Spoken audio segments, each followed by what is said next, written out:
30 Days of Violence, episode 17. And we're going to look at torches. And torches are often used as everyday carry items. They have great utility, especially in places where it's cold and dark, like my lovely home country. It's always useful to have a torch. But I would really advise against having those very long, very heavy kind of D-cell battery torches. Yes, they're great things to have in your garage and other set places, but if you're going to have something in your car or carry it with you, you're going to want something of a comfortable size. That said, if you're minded to use it for self-protection, it needs to be big enough and heavy enough to have impact, to have utility. So this is the kind of torch that I like. So as you can see, it's about 6 inches, so it's not ridiculously long, but nor is it a thin little pencil torch that doesn't illuminate the scene as we need to.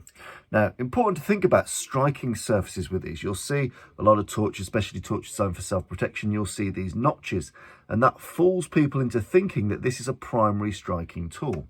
But if you think about the torch, this end bit here, the bit with the bulb, is the weakest possible part.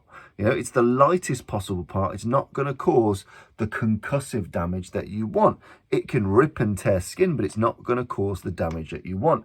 If you're using a tool, it's to expedite things. It's to be able to do things that your empty hand might not have been able to do. And in this case, it's about putting the weight of the batteries into the fight.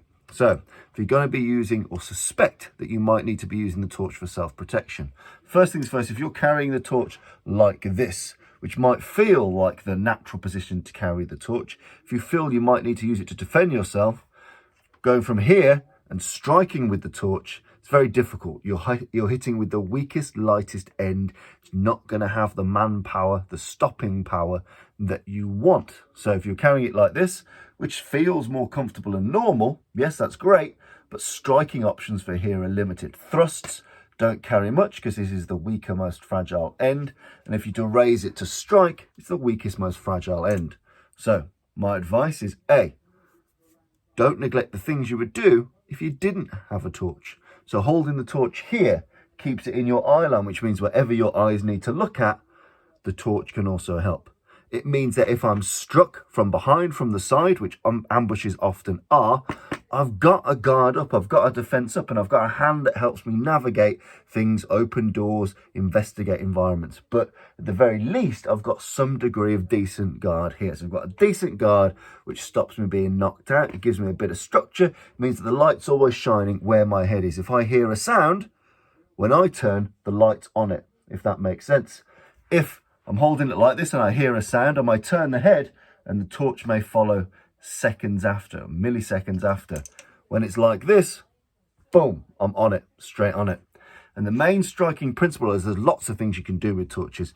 I'd advise is being able to get in the habit of using your lead hand to reaffirm some space, make a barrier, make a frame. So you might be driving at the eyes, you might be shoving hard on the chest, and then using the heavier weighted end with the batteries in it. So you push and then bang, we hit with the batteries in a short, sharp hook. That means the heaviest, most robust bit of this torch is cracking into a target, knocking that target out. That's what we want to do. We don't want to cut and shred a face with this light bit. You don't want to graze people's faces. You want to knock fuckers out. So again, this has good inherent defense. It means that when you reactively look at things, those things are illuminated, and by having the lead hand in front of you, you can make a bit of space, boom!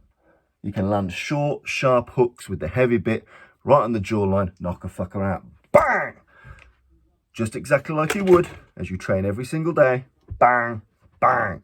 You're not having to learn or do anything differently with your biomechanics. From here, boom! We're just hitting with the hard, battery-powered piece of this torch to make the best use of this as a weapon and as an illuminating tool. This is the best way. I get the best out of the light and I get the best out of the fight. Bang!